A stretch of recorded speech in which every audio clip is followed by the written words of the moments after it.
You're scrolling through your phone and you see it. Your coworker just posted about buying into some new investment. Your cousin won't shut up about the stock that doubled last month. And suddenly your brain starts whispering, everyone's getting rich except you. That feeling? That knot in your stomach? It didn't happen by accident. Someone designed it. FOMO, the fear of missing out, has become one of the most profitable emotions in the modern economy. And I'm not being dramatic here. Entire industries have been built around making you feel like you're already too late, like the train is leaving the station, like everyone else got the memo except you. But here's what took me way too long to understand. Most of that urgency isn't real. It's manufactured. It's a product, packaged and sold to you so you'll make fast decisions instead of smart ones. Let me show you how this works, because once you see it, you can't unsee it. Start with the most obvious example, the countdown timer. You've seen these everywhere. Sale ends in 2 hours and 17 minutes. There's a little clock ticking down, and your heart rate goes up just looking at it. Here's the thing though, that timer, it often resets. Try it sometime. Visit a website with a countdown, close the tab, clear your cookies, and come back. Magically, the sale is still ending in 2 hours.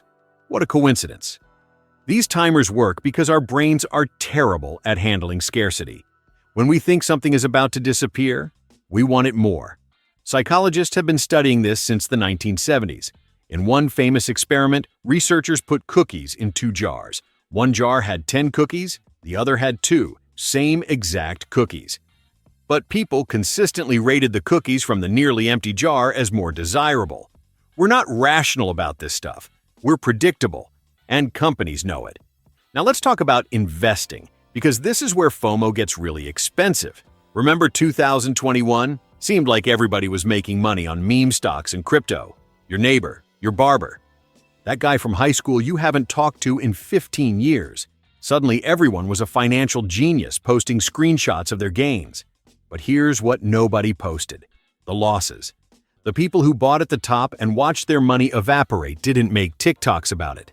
They just went quiet. This is called survivorship bias. You only hear from the winners. The losers disappear from the conversation. So you're left thinking everyone's winning except you. And that's not an accident either. Social media algorithms promote content that gets engagement. Nothing gets engagement like somebody bragging about making $10,000 in a week. The quiet story about someone losing their savings, that doesn't go viral. So your feed becomes a highlight reel of other people's best moments. And your brain interprets that as, this is normal. This is what everyone's doing. Why am I not doing this? The investment industry knows this too. They spend millions on marketing that makes you feel behind. Don't miss the next big thing. This sector is about to explode. Smart money is already moving. Notice the language. It's always about what you're missing, what's passing you by, what's slipping through your fingers right now. Here's a number that might help put this in perspective. A study from Dalbar, a financial research company, found that the average investor earned about 3.5% annually over a 20-year period. The overall market during that same time? Closer to 9.5%. That gap? A huge chunk of it comes from people buying high and selling low, jumping into investments after they've already gone up because they felt like they were missing out, then panic selling when things dropped. FOMO doesn't just cost you peace of mind, it costs you actual money. But manufactured urgency isn't just about investing, it's everywhere. Think about the last time you bought something online. Only 3 left in stock. 12 other people are looking at this right now. Order in the next 47 minutes for delivery by Friday. These aren't innocent notifications. They're pressure tactics, and they work because they hijack your decision-making process. When you feel rushed, you stop thinking long-term. You stop comparing prices. You stop asking yourself if you actually need this thing. You just act. And that's exactly what they want. Real estate is another place where manufactured urgency runs wild. There's already another offer coming in. The market's so hot, this won't last the weekend. You need to decide today. Sometimes that's true. Sometimes it's not. But how would you know? You're not in a position to verify any of it.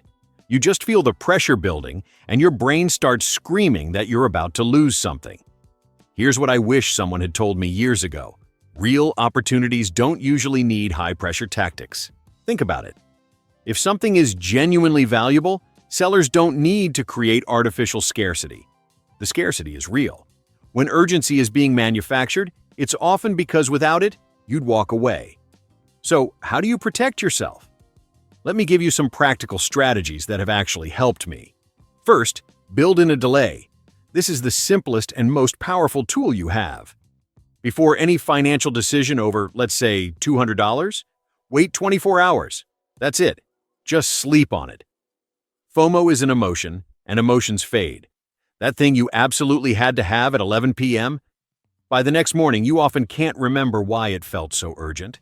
Second, mute the highlight reel. I'm not saying delete social media entirely, but consider unfollowing or muting accounts that make you feel behind. That includes financial influencers who post gains, friends who brag about purchases, and anyone whose content makes you feel like you need to catch up. Your financial situation isn't a race against strangers on the internet. It's a slow, boring process that happens over decades. The less you compare, the better decisions you'll make. Third, know your actual numbers. One of the best defenses against FOMO is having a clear picture of your own finances. If you know exactly what you're saving, what you're spending, and what your goals are, you're much less likely to get pulled off course by someone else's highlight reel. It's harder to feel like you're missing out when you know exactly where you're going. Fourth, ask the magic question.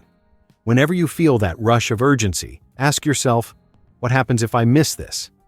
Really think about it. If this sale ends, will there be another one? If this investment doubles without you, will there be other investments?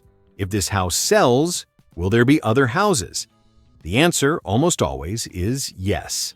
Opportunities are not as rare as marketers want you to believe. There's always another chance. There's always another deal. Fifth, remember the asymmetry of regret. Here's something interesting about our brains. We fear missing out on gains way more than we fear actual losses. That's backwards, right?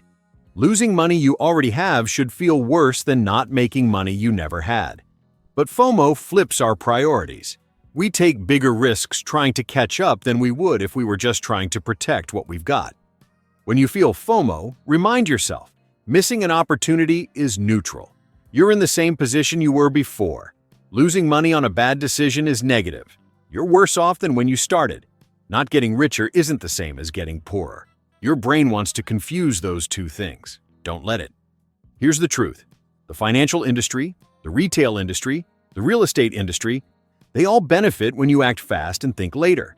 Urgency is their friend. Patience is yours. The wealthiest people I know aren't the ones who caught every hot trend. They're the ones who ignored most of them. They picked a boring strategy, stuck with it, and let time do the work. That's not a sexy message. Nobody makes viral videos about putting money into a low-cost index fund and waiting 30 years. But that's exactly why it works. It doesn't require you to be right at the right time. It doesn't require you to beat anyone else. It just requires you to not get pulled into every manufactured crisis that shows up in your feed. So here's your takeaway. The next time you feel that urgency rising, that sense that you need to act now or miss out forever, pause. Take a breath. Ask yourself who benefits from you feeling this way. Because if someone's profiting from your panic, maybe your panic is the product they're selling. Your money is safest when you're calmest. And the best financial decisions almost never need to be made in the next 5 minutes. If this helped you see these tactics more clearly, consider subscribing to Like Your 5. We break down money concepts without the jargon, without the pressure, and without making you feel like you're already behind. Because you're not. You're right on time.